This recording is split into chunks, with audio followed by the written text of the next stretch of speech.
অবসরপ্রাপ্ত সচিব এএমএম নাসির উদ্দিনকে প্রধান নির্বাচন কমিশনার করে মন্ত্রিপরিষদ বিভাগ থেকে প্রজ্ঞাপন জারি করা হয়েছে। ২১ নভেম্বর দুপুরে মন্ত্রিপরিষদ সচিব ডক্টর শেখ আব্দুল রশিদের সই করা এক প্রেস বিজ্ঞপ্তিতে এ তথ্য জানানো হয়।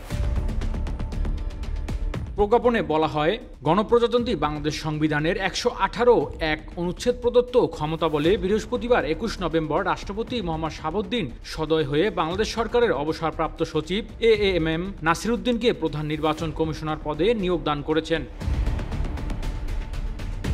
এছাড়া নির্বাচন কমিশনার হিসেবে নিয়োগ পেয়েছেন সাবেক অতিরিক্ত সচিব অবসরপ্রাপ্ত মোহাম্মদ আনোয়ারুল ইসলাম সরকার, জেলা ও দায়রা জজ অবসরপ্রাপ্ত আব্দুর রহমান মাসুদ, অবসরপ্রাপ্ত যুগ্ম সচিব বেগম তাহমিনা আহমেদ ও ব্রিগেডিয়ার জেনারেল অবসরপ্রাপ্ত আব্দুল ফজল মোহাম্মদ থানাউল্লাহ।